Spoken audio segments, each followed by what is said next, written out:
성령님이 그렇게 하십니다. 이런 제목으로 말씀의 은혜를 함께 나누겠습니다. 은혜의 시간 되기를 소망합니다. 지난 금요일 날 영양에 다녀왔습니다. 오고 가는 거리가 왕복 한 3시간 정도 걸리는 시간이라서 서재 책을 한 권 갖고 나와서 차 안에서 읽어야 되겠다 생각하고 그리고 책을 읽기 시작했는데 여러분 잘 아시는 이세실 목사님 책입니다. 사도행전 속으로 5번째 책을 읽다가 여러분이 가끔 소개했던 신영복 선생님의 글이 그 안에 있어서 거기에 밑줄을 긋고 참 은혜가 돼서 그래서 여러분과 함께 이 글을 나누면서 설교를 시작할까 합니다. 이재술 목사님의 책 안에 있는 신영복 선생님의 글을 여러분에게 소개합니다. 네팔 사람들은 자기 나라에 있는 히말라야 산맥의 정상에 오르지 않는다고 합니다. 네팔 사람들에게 그것은 정복의 대상이 아니라 경외의 대상이기 때문입니다. 그러나 세계의 알피니스트들은 히말라야의 정상인 에베레스트를 정복의 대상으로 삼고 많은 사람이 그 정상에 정복에 나섭니다. 그 도전에 성공을 하든지 실패하든지 상관없이 그들은 언제나 우리들에게 동일한 메시지를 던져줍니다. 해발 8,848m의 히말라야 정상에서는 절대로 사람이 살 수 없다는 진리입니다. 설령 그곳에 이르더라도 곧장 내려오지 않으면 반드시 죽는다는 것입니다.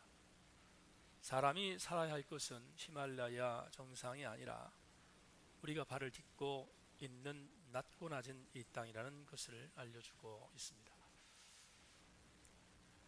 이재철 목사님이 이 신영복 선생님의 이 글을 인용하다가 본인의 언어로 이 구절에 대한 사족을 이렇게 남겼습니다. 사람인 우리가 있어야 할 자리가 어디인지 잊지 마십시다. 사람인 우리가 있어야 할 자리가 어디인지를 잊지 마십시다. 대단히 중요한 통찰이 아닙니까? 저는 목회를 하면서 30년 동안 현장에 사역을 하다가 이런 생각을 참 많이 합니다. 믿음이 뭘까? 믿음이라는 것이 과연 뭘까? 그러다가 한번 질문을 도전적으로 던져봅니다. 하나님을 정복하는 것이 믿음일까? 하나님을 정복하는 게 믿음입니까? 제 스스로 질문을 던졌지만 굉장히 불경한 질문이 아닐 수 없습니다. 어떻게 하나님을 정복하는 것이 믿음일 수 있겠습니까? 그러면 믿음이란 뭘까? 믿음이란 하나님을 정복하는 것이 아니라 하나님의 영역을 인정하고 그 인정함 속에서 그 하나님의 엄유하심을 경외하는 것이 믿음이 아니겠습니까? 하나님을 정복한다는 개념이 우리한테 혹시 있다면 그건 우리가 오늘 우리의 뇌에서 삭제해야 될 것 같습니다. 하나님을 인정한다는 것이 뭘까? 하나님이 하나님이신 것을 인정하는 것입니다. 물론입니다. 그런데 인간은 하나님을 정복하고자 하는 욕망들이 있습니다. 하나님을 정복한다는 것이 믿음이 아님에도 불구하고 굉장히 많은 사람들이 하나님을 정복하려고 도전하는 일들을 성경의 역사와 우리의 교회사의 역사와 우리의 삶의 역사에서 보게 됩니다. 성경적인 근거로 하나님을 정복하려고 했던 대표적인 케이스가 어디에 나옵니까? 여러분 잘 아시는 창세기 11장의 바벨탑 사건입니다. 바벨탑 사건은 인간이 하나님을 정복하겠다고 했던 무모한 시도의 시발점이었습니다. 창세기 11장 4절은 역사가가 창세기 기자가 우리에게 이렇게 알려주고 있습니다. 또 말하되 자 성읍과 탑을 건설하여 그 탑 꼭대기를 하늘에 닿게 하여 우리의 이름을 내고 온 지면에 흩어짐을 면하자 하였더니, 창세기 11장 4절에 기록되어 있는 이 기록에서 눈여겨보아야 할 것이 하나 있습니다. 여러분, 이 바벨탑이 왜 지어지기 시작했을까? 이런 생각이 들었습니다. 노아의 홍수가 진행이 됐습니다. 노아 8가족이 유일하게 구원을 받고 노아의 홍수는 끝나게 됩니다. 그리고 시간이 흘러서 노아의 후손들이 다시 이 땅에 편만하게 되었습니다. 인간은 망각의 동물이라고 하는데, 노아의 후손들이 왜 우리의 선조들이 심판을 당했는가에 대하여 곱씹는 삶을 살았다면 그들은 절대로 경거망동하지 않았을 것인데, 시간이 지나면서 노아의 후손들이 하나님이 우리의 선조를 심판하신 것에 대하여 역으로 반항하기 시작했습니다. 그들의 반항은 이런 것입니다. 도대체 하나님께서 우리의 선조들이 무슨 잘못을 했다고 몰살시켰을까? 우리 할아버지의 조상들이 무슨 그리 큰 범죄를 범했다고 수장시켜 익사시켰을까? 그리고 대항하기 시작한 것입니다. 아마도 창세기 11장에 바벨탑을 쌓기 전에 영적 기상도는 이런 반감이 극에 달했을 지경이었음을 우리는 추측할 수 있습니다. 요즘 영국을 비롯하여 서부 유럽의 안치 크리스천들을 비롯하여 무신론자들이, 리차드 도킨슨을 비롯한 많은 무신론자들이 함께 내건 슬로건이 뭡니까? 이것입니다. 당신이 만든 피조물을 지옥으로 보내는 하나님이 어찌 하나님일 수 있겠는가? 당신이 사랑의 하나님이라고 하는데 당신이 만든 피조물을 하나님을 믿지 않는다는 한 가지 이유 때문에 지옥으로 보낸다면 그를 어떻게 믿음의 대상으로 볼 수 있는 하나님으로 인정할 수 있을까? 이게 여러분 무신론자들의 슬로건이지 않습니까?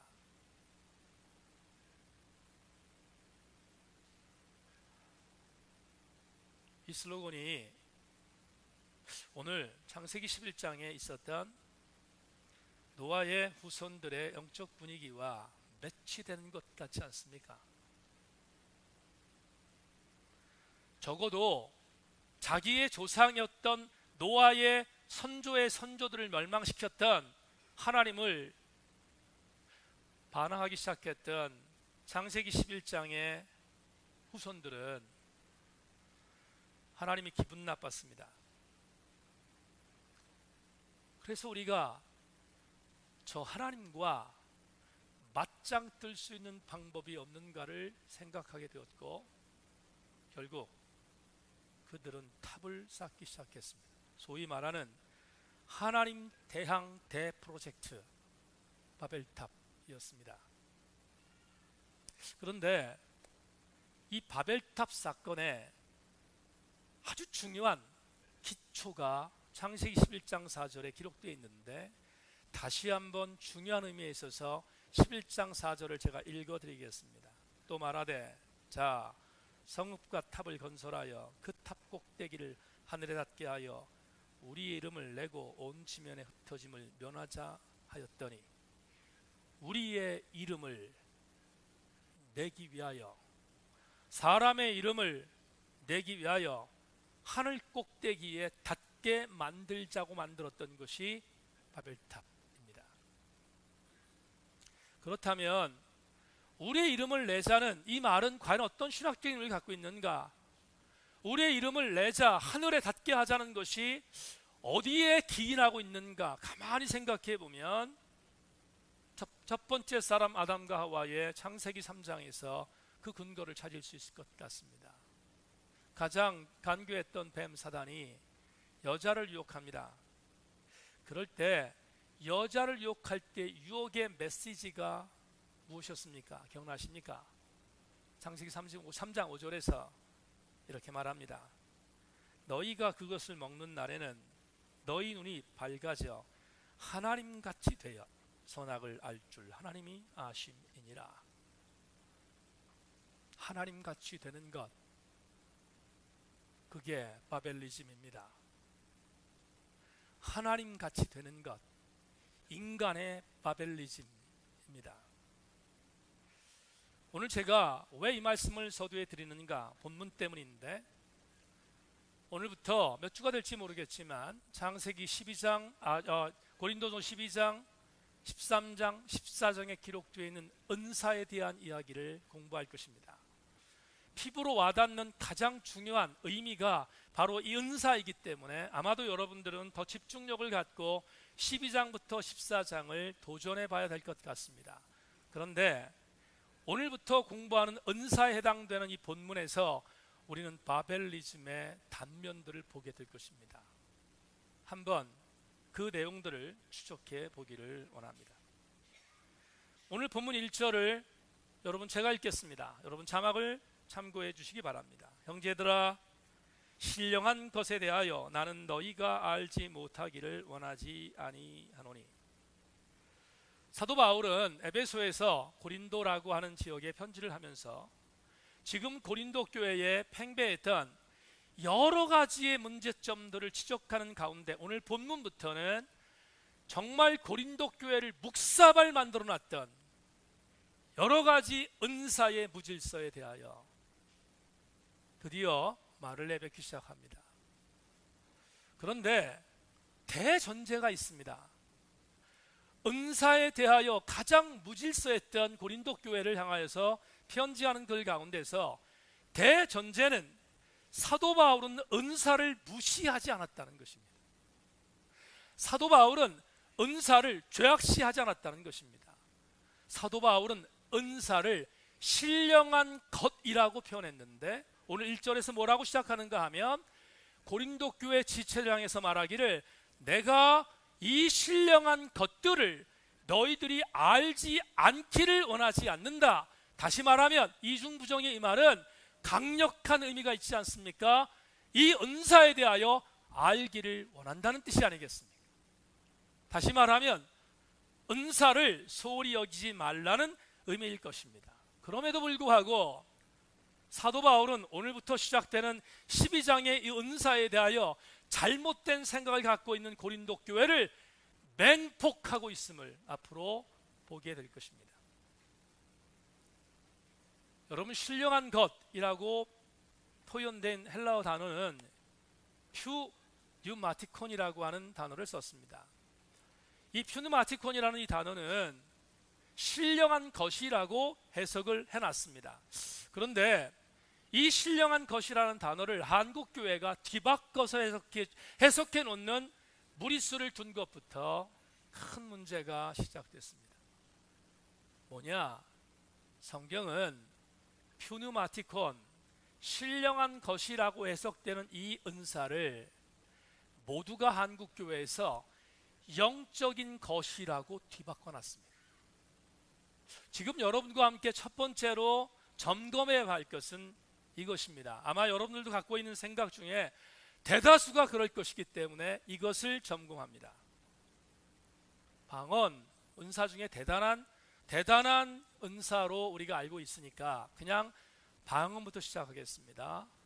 방언을 하는 사람들이 있습니다. 그런데 이 방언을 하는 사람들을 보면 사람들이 이렇게 말합니다. 영적인 사람이야. 또 하나, 예언을 합니다. 우리 앞 공부할 수 있는 은사만 얘기합시다. 예언을 합니다. 영적인 사람이야. 누군가가 손을 얹어서 누구를 낫게 했습니다. 신유의 은사가 있습니다. 영적인 사람이야. 이렇게 평가하는 것이 한국교회입니다. 그렇지 않습니다.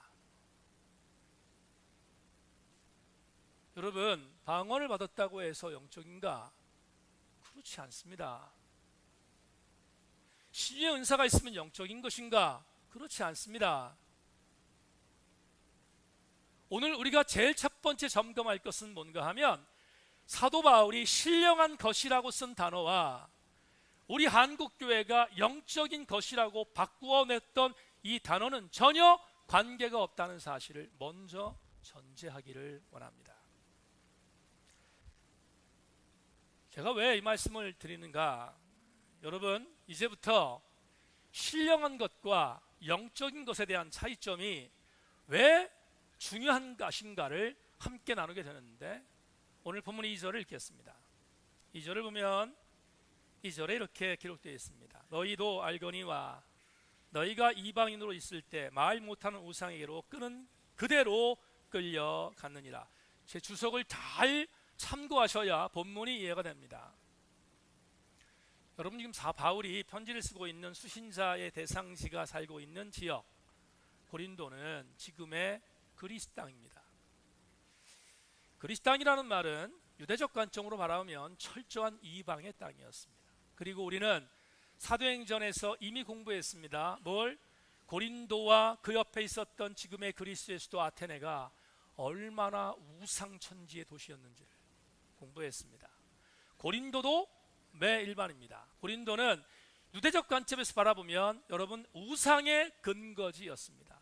제가 고린도전서 오늘 48번째 강의인데 첫 번째 강의 시작하면서 고린도 교회가 고린도라고 하는 지역이 얼마나 우상이 있었던지를 여러분과 함께 나눴던 기억이 있습니다. 여러분 다시 한번 복기해 볼까요?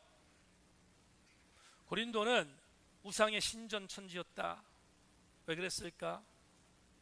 여성신의 대표적인 신이었던, 여러분 우리가 일반적으로 비너스라고 말하는 아프로디테, 그 아프로디테를 섬기는 신전 아크로폴리스가 고린도에 있었어요. 다시 말하면 여성의 우상의 굉장히 중요한 역할을 감당했던 미의 여신의 우상 섬김의 천지가 고린도였다는 의미일 것입니다. 어디뿐인가? 고린도는 항구였습니다. 항구에는 선원들이 모입니다. 선원들이 여러분 우리나라도 마찬가지 않아요? 배를 타고 나갈 때 붓하지 않습니까? 마찬가지 고린도 항구에 선원들이 배를 타고 항해할 때 그 항해를 안전하게 보호해 주는 신이 있었어요. 그 신을 멜리세르테스라고 합니다. 멜리세르테스 신전도 고린도의 한복판에 있습니다. 뿐만 아니라 여성을 섬기는 신의 가장 중요한 본거지가 고린도에 있었으면 남성신도 섬기지 않았겠습니까? 여러분 남성신의 거두가 누구였어요? 아폴로였습니다. 아폴로 신전도 역시 고린도에 있습니다. 여러분 제가 성지순례 갔을 때 멜리세테스 신만 빼놓고 이 두 신의 신전을 눈으로 봤습니다. 그 당시의 고대 도시로 보면 어마어마한 위치에 있습니다. 다시 말하면 고린도가 얼마나 엄청난 우상의 신전이 많았는지를 보여주는 고대 유적들을 눈으로 목도하고 왔습니다. 어디 이뿐인가?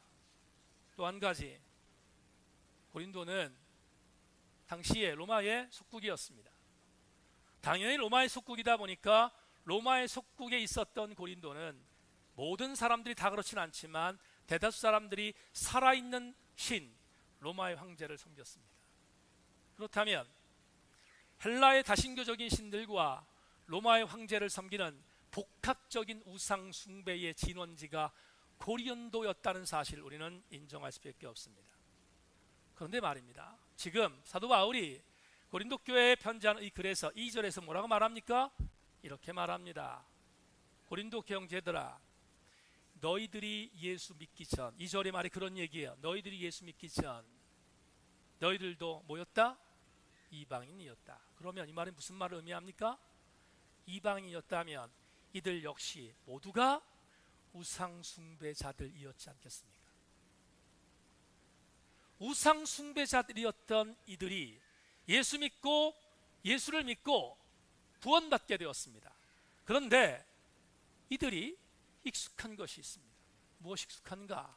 이들은 우상을 섬겼던 자들이었기 때문에 그들이 우상을 섬길 때 경험했던 영적인 엑스터시, 황홀경들, 이런 것들을 그들은 너무나 많이 경험했을 것은 자명합니다. 그것을 표현할 때 그것을 그들은 영적인 것이라고 해석할 수 있는 가능성이 농후합니다. 그러나 바울은 그 영적인 것을 영적인 것이라고 해석하지 아니하고 기독교만의 가장 독특한 언어였던 퓨뉴마티콘, 신령한 것이라고 정의했다는 사실은 놀라운 성찰이 아닐 수 없습니다. 그렇다면 왜 이 말이 중요한가? 의미가 있습니다. 이방인들이 아니, 또 솔직히 말합시다. 고린도 교회 안에 있는 그리스도인들 가운데서 그들의 옛 습성 가운데 갖고 있었던 이 우상을 숭배했을 때 그들이 느꼈던 우상의 영적인 엑스터시, 황홀건과 같은 것들을 하나님이 주는 신령한 것으로 둔갑시켜버렸다는 것입니다. 그래서 나중에 공부하겠지만 앞으로 우리가 공부할 고린도 교회에 임했던 수많은 은사의 무질서는 하나님이 주신 질서의 은사로 그것들을 받아들인 것이 아니라 우상 숭배 때 생각했던 영적인 것, 신비적인 황홀경과 같은 것으로 둔갑시켜버리는 것 때문에 고린도 교회는 엄청난 고통을 당했던 것을 우리가 공부하게 될 것입니다. 자, 여기까지 해석을 하고 여러분과 3절을 함께 나누기를 원합니다. 여러분, 3절 오늘 설교의 주제절입니다. 3절을 읽겠습니다. 그러므로 내가 너희에게 알리노니 하나님의 영으로 말하는 자는 누구든지 예수를 저주할 자라 하지 아니하고 또 성령으로 아니하고는 누구든지 예수를 주시라 할 수 없느니라. 이 3절을 이제 제가 중요한 성경 구절이기 때문에 지금부터 여러분에게 주석하겠습니다. 앞에서 주석한 내용을 전제해야 3절이 해석이 될 수 있기 때문에 그렇습니다. 이 3절을 가장 쉽게 말하면 이런 뜻이 됩니다. 성령이 인도하시는 사람들은 이방인이었다가 기독교인이 되어 있는 그 사람들에게 예수를 주라고 고백하게 만들지만 성령이 아니고는 예수를 주라고 고백할 수도 없는 것뿐만 아니라 예수를 저주받은 자라고 고백하는 경우들이 고린도 교회에 있었다는 사실을 3절에서 이야기하고 있습니다. 이게 무슨 말인가? 자, 설명을 들으면 여러분 조금 더 이해가 될 것이 있습니다. 지금 2절에서 사도 바울은 고린도 교회 성도들이 예수 믿기 전, 다시 말하면 이방인이었을 때를 회상하고 있습니다. 이방인이었을 때 그들이 우상 숭배했던 것을 다시 한번 되새기고 있습니다. 되새기고 있는데 그들에게 왜 이걸 되새기게 했는가? 이유가 있습니다. 바울은 유대인 전승을 갖고 있는 유대인이지 않았습니까? 히브리인 중에 히브리인이었어요. 그는 구약 성경에 박식했습니다. 그리고 그는 구약에 박식한 뿐만 아니라 구약적인 그의 박식함을 예수 그리스도를 믿고 나서 그것을 예수 그리스도화시켰던 대단한 지식인이지 않습니까? 그런데 고린도에 있었던 이방인들은 이것과는 전혀 상관이 없습니다. 다시 말하면 이들은 유대적 전승이 뭔지를 몰라요. 유대적 전승이 뭡니까? 구약 성경인데 구약 성경이 뭔지를 모른다고요. 유대인들이 구약에 대해서 관심이 있지 이방인들이 무슨 관심이 있습니까? 이방인들은 구약 성경에 대해서 별로 관심이 없단 말이죠. 그런데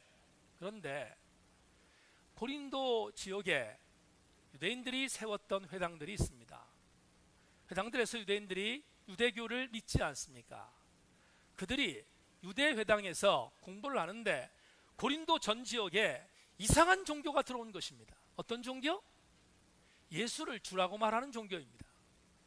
예수를 구주라고 말하는 위험한 종교가 들어온 것을 보고 참 의아하게 여겼습니다. 문제는 고린도에 있었던 유대교당에서 유대 전승을 공부하는 유대인들이 예수를 주라고 고백하는 그들이 많아지기 시작하는 걸 보며 위험수위를 느낀 것입니다.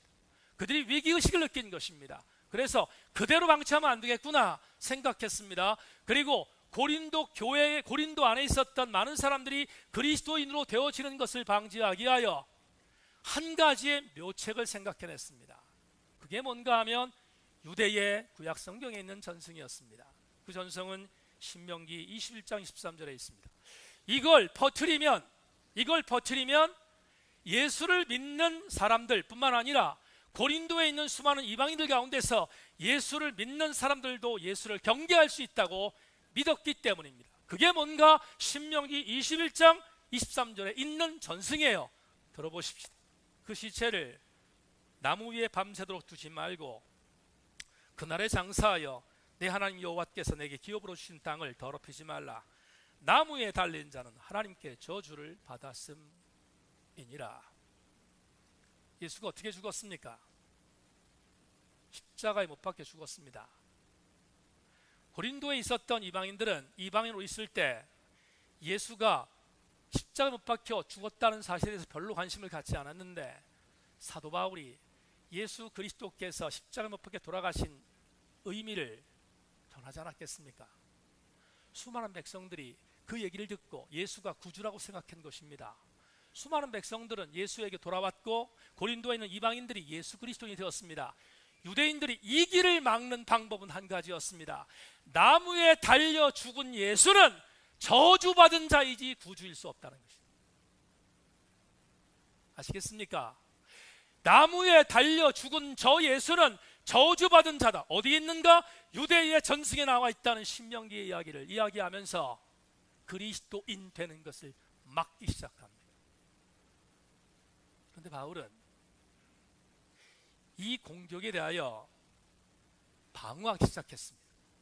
어떻게? 이렇게 방어합니다. 예수를 저주를 받은 자라고 말하는 자는 이성과 지식으로 말할 수 있지만 예수가 저주받은 자가 아니라 예수가 주라고 고백하는 자는 이성도 아니요 지성도 아니요 그 일을 성령께서 행해 주신다는 것입니다. 다시 말하면 성령께서 행하지 않으면 예수를 주라고 고백할 자가 없다는 사실을 3절에서 우리에게 가르쳐주고 있는 것입니다.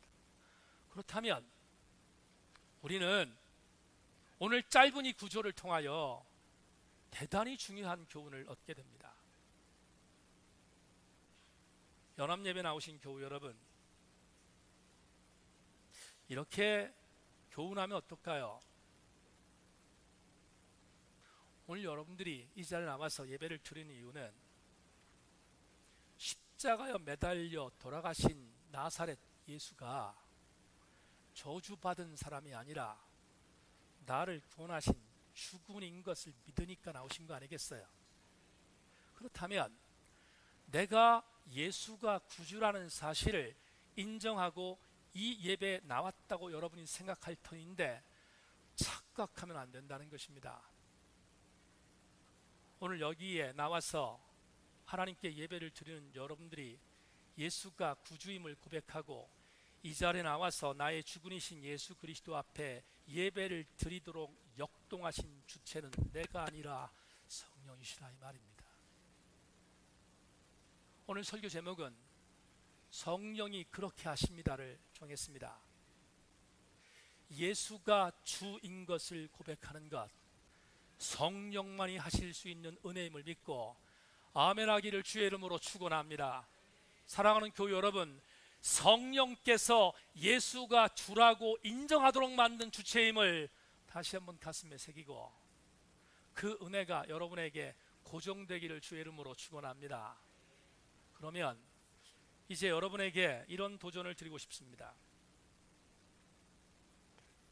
예수가 주라는 고백 3절에 있는 것처럼 성령께서 예수가 주라고 고백한다는 이 고백은 신학적으로 어떤 의미를 갖고 있는지 이게 오늘 우리가 함께 나누어야 할 교훈입니다. 이건 대단히 중요한 교훈이기 때문에 여러분이 가슴에 담아야 합니다. 성령께서 예수를 주라고 고백한다고 해주신다고 말씀했습니다. 그렇다면 성령께서 우리를 이끄셔서 예수가 주라고 고백하는 그 고백은 신학적인 의미로 우리에게 어떤 의미를 갖고 있는가? 그게 오늘 우리가 얻어야 할 태세입니다. 자막 보겠습니다. 예수가 주라고 고백한다는 것은 예수가 주라고 고백하는 자들 모두가 신바벨주의를 거부한다는 것을 의미합니다.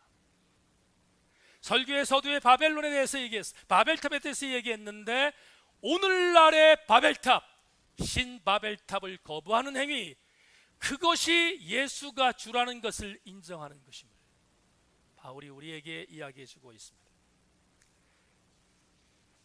여러분에게 이 이야기를 사실 어제 설교 준비하다가 3절밖에 안 되는 본문이라서 참 쉽게 할 수 있겠다 생각했는데 생각보다 많은 것들을 생각하게 했습니다. 그래서 신바벨리즘, 예수가 주님인 것을 인정하는 자는 요즘 세워지는 새로운 우리의 신앙 안에서 우리의 심령 안에서 세워지는 여러 가지의 바벨탑들을 거부하는 것이 그게 예수가 구주인 것을 고백하는 신학적인 의미라고 했는데 그걸 어떻게 설명하는 것이 좋을까 생각하다가 고민하다가 생각난 것이 하나 있습니다. 요즘에 지난주에 뜨거운 이슈가 된 이야기를 나누면 될 것 같습니다. 여러분 박보검 씨를 아십니까? 우리 여자 청년들과 여자 학생들이 박보검 그러면 심장이 쿵쿵쿵 뛴다고 그러는데 우리 교회 아들도 그런지 모르겠습니다만은 지난 주간 박보검이 뜨거운 인터넷상의 이슈가 되었습니다.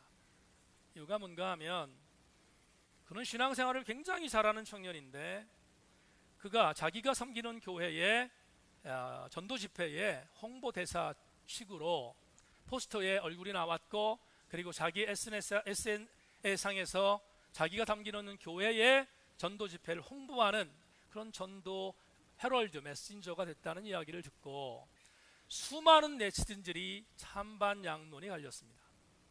여러분 유명한 탤런트가 제가 이거는 뭐 얘기를 들어서 하는 얘기인데 제가 직전에 심우하던 교단에 모교회를 서울중앙성교육교회라고 얘기합니다. 근데 그 서울중앙성교회에 신앙생활하는 탤런트가 한 명 있었어요. 지금도 거기서 하는지 모르겠습니다만은 누구냐면 미스코리아 진 출신의 김성령 씨입니다. 김성령이라는 언니, 김성경이라고 하는 동생이 아나운서지요? 신앙생활을 하는 교회입니다. 그런데 이 김성령 자매가 미스코리아 진으로 당선되기 전에 거기서 신앙생활 할 때는 그냥 자매였습니다. 그런데 미스코리아 진으로 당선돼서 여러분 연예계에 데뷔하면서부터 남자들이 몰려오기 시작했습니다. 수많은 사람들이 몰려왔습니다. 담임 목사 얼마나 좋을까요? 좋겠지요? 근데 안 좋았습니다. 왜냐하면 교회가 아주 엉망이 되는 것입니다. 그래서 어쩔 수 없이 김성령 씨와 같은 연예인들을 중심으로 해서 만든 교회가 생긴 것이 여러분 아시는 예능교회입니다. 거긴 연예인들만 모이니까 연예인들 아니면 교회 식구로 인정하지 않으니까 그래서 만든 교회입니다. 박보검 씨도 그랬으면 별 탈이 없는데 이 친구는 자기가 섬기는 교회를 열심히 다녔습니다. 여러분 신앙생활을 열심히 하는 사람이 아무리 탤런트고 유명한 탤런트라 할지라도 자기가 믿는 신앙의 가치를 전하는 것은 죄가 아닙니다. 얼마든지 할 수 있다고 생각합니다. 문제는 박보검이라는 청년이 다니고 있는 교회가 한국교회에서 이단으로 정죄한 교회이기 때문입니다. 여러분 우리 제천에도 한일동물병원인가요? 바로 앞에 있습니다. 예수중심교회입니다. 이 교회 담임 목사로 지칭되는 사람은 김기동파에서 나온 이초석 씨입니다. 이초석 씨는 귀신론의 대가로 알려져 있는데 우리 한국교회에서 이미 정제되어져서 이단으로 완전히 정제되어 있는, 정의되어 있는 그런 교회의 사람입니다. 이 양반을 목사라고 말하는데 많은 데서 이초성 목사의 목사 안수에 대해서 의심합니다. 어디서 목사 안수를 받았는지, 그가 신앙 공부했는지에 대해서도 증명할 수 없기 때문에 그렇습니다. 여하튼 그런데 이 예수 중심 교회에서 은혜를 받고 여기서 신앙생활하고 있는 이 박봉음이라고 하는 이 청년이 집회의 홍보대사가 돼서 지난주에 많은 사람들에게 구설수에 올랐습니다. 저는 이 이초석 씨에 대해서 폄훼하고 싶지 않습니다. 나는 그분과 일면식이 없습니다. 그러나 제가 오늘 여러분과 얘기하고 싶은 것은 이초석 씨와 제가 관계되어 있는 한 가지 사건을 여러분에게 소개하겠습니다. 제가 젊은 목사 시절 때, 다시 말하면 이초석 씨가 한참 뜰 때입니다. 수많은 사람들이 그 교회로 몰릴 때입니다. 그가 전도용으로 제작한 비디오가 있었습니다. 아내가 혼스폰으로 갖고 갔던 것이 비디오 비전이어서 비디오 비전으로 비디오를 틀었습니다. 틀다가 경악했습니다. 두 가지만 말하겠습니다. 여러 가지 많이 있겠지만 두 가지만 말합니다. 집회 광경을 보는데 첫 번째 사례, 제가 지금 그 비디오가 있는지 모르겠습니다만은 기억이 납니다. 그래서 제가 문장으로 만들었습니다. 첫 번째입니다. 시청자 여러분, 지금부터 강사인 저의 눈과 여러분의 눈을 마주치십시오. 그런 뒤에 제가 기도하는 것을 들으시면 그 순간 여러분의 죄는 용서받게 될 것이며 더불어 귀신 들린 자는 떠나게 될 것입니다. 둘째 사례, 심각한 죄로 인해 귀신 들린 자는 저와 눈이 마주쳐 기도를 받는 순간 쓰러지게 될 것입니다. 누군가의 도움이 필요하니 쓰러질 것을 방비해서 도와줄 사람이 옆에 있어야 합니다. 이 두 번째 사례입니다. 듣다가 헷갈렸습니다. 왜 헷갈렸는지 아십니까? 첫 번째 헷갈린 것, 눈이 마주치면 죄사함을 받는다고 했는데 나는 예수에게 죄사함을 받았는데 이 사람이 또 한 번 죄사하면 나는 누구한테 죄사함을 받는 것인가? 정체성에 헷갈림이 있지 않겠습니까? 나는 알지만 평신도들은 얼마나 헷갈리겠어요? 헷갈릴 것입니다. 그게 첫 번째 저의 놀라움이었습니다. 둘째, 우스갯소리 들으십시오. 쓰러진다는데, 눈을 보는 순간 쓰러지는데 쓰러질까봐 겁났습니다. 혹시나 저 사람이 눈을 보는 순간 내가 쓰러지면 이런 개망신이 어딨나, 목사가 이런 개망신이 어딨나 생각했습니다. 그래서 약간 옆으로 봤습니다. 여러분, 왜 이 일을 여러분에게 오늘 이야기하는가? 이초숙 씨가 무엇이 문제입니까? 그의 이름에서 나오는 것은 예수입니다. 그의 입에서 나오는 것은 하나님입니다. 그런데 놀라운 사실은 이건 일반적으로 웬만한 건강한 신학을 한 사람들은 전부 다 아는 것입니다. 하나님의 이름을 말하고 예수의 그리스도의 이름을 말해서 그래서 병자를 일으키고 수많은 사람을 벌떡벌떡 일으키고 안진병을 일으키고 귀신 들린 자를 내쫓고 하는 광경이 그 비디오에 지천에 깔려 있는데, 그런데 이상한 것은 이초숙 씨가 행하는 모든 일들의 과정 속에서 보이는 숨겨져 있는 기가 막힌 개탄할 것이 있습니다. 뭐냐 하면 그는 그 자리에서 하나님을 만들고 있었습니다. 교우 여러분, 예수가 주라고 하는 것은 이성과 감성과 의지를 통하여 예수가 주라는 것을 믿게 되는 것이 아님을 명심해야 합니다. 내가 예수가 주인 것을 믿는 것은 내 이성과 내 감성과 내 의지를 통하여 믿는 것이 아니라 내가 주 예수 그리스도를 나의 주군으로 믿을 수 있는 유일한 방법은 성령께서 나를 그 예수가 나의 주군인 것을 믿게 해주는 전제가 있을 때 우리는 예수를 구주로 고백하게 되는 것입니다. 그런데 만에 하나 예수가 나의 구주인 것을 인위적으로 만든다면 그것이야말로 엄청난 죄악이 아니겠습니까?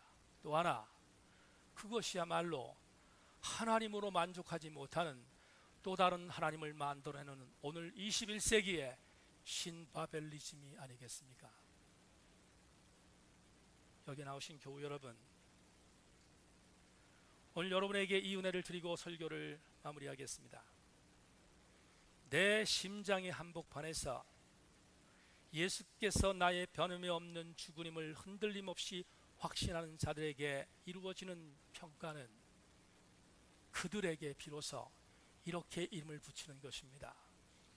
그들이야말로 성령 충만한 자들인 것입니다. 여러분, 불 받는 것이 성령 충만이라고 생각할 수 있습니다. 안수기도를 받고 일어날 때 성령 충만을 경험한다고 말할 수 있습니다. 내가 어떤 기도원에 가서 은혜 받고 내려왔다고 말하는 것도 성령 충만이라고 말할 수 있습니다. 물론입니다. 그러나 진짜로 성령 충만한 것은 예수가 나의 주군인 것을 믿게 하시기 위하여 나에게 전인격 주로 오셔서 나로 하여금 그분이 저주받은 예수가 아니라 나를 구원하신 주님이라고 인정할 수 있도록 고백해주는 성령이 나에게 오실 때만 그게 진짜로 성령 충만인 것을 명심하고 여기에 모인 우리 모든 교우들 성령께서 주시는 성령 충만으로 무장할 수 있기를 주의 이름으로 축원합니다. 말씀 맺겠습니다.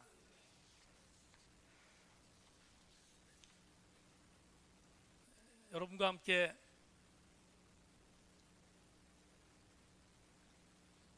달라스 윌라드 목사님이 말씀하셨던 한 이야기를 드리고 설교를 맺겠습니다. 나는 예수를 믿는 많은 사람들이 실제로 하나님을 믿지 않는다는 사실을 개인적으로 거듭 확인한다. 사람을 정죄하려고 하는 말이 아니라 신자들이면서도 자기 마음이 가는 대로 삶을 사는 이유는 하나님을 믿지 않기 때문이다. 혹시 여러분 내 마음대로 내 마음이 가는 대로 여러분 살고 계십니까? 달라스 윌라드 목사님은 예수를 믿지 않기 때문이라고 고발합니다. 멜로파크 장로교회 존 오트부그 목사가 이렇게 말했습니다. 당신의 하나님보다 더 중요하게 여기고 있는 것에 헌신하고 있다면 그것은 오늘의 우상임에 틀림없다. 나는 로마서 8장 28절에서 우리가 우리의 연약함을 도우시는 성령께서 우리에게 오셔서 우리가 마땅히 기도할 바를 알지 못할 때 말할 수 없는 탄식으로 오셔서 나를 위하여 친히 간구하시는 전인격적으로 오시는 성령의 인도함을 받는 성령 충만한 자들이 여러분이 되기를 소망하고 그 성령 충만을 통하여 성령 이외에 다른 어떤 것들에 만족하지 않는 성령만이 나를 인도하시는 그래서 성령께서 나를 예수가 구주인 것을 고백하게 만드시는 성령 충만한 그리스도인들 우리 세인교회 성도들 다 되실 수 있기를 주님의 이름으로 축원합니다. 기도합시다. 하나님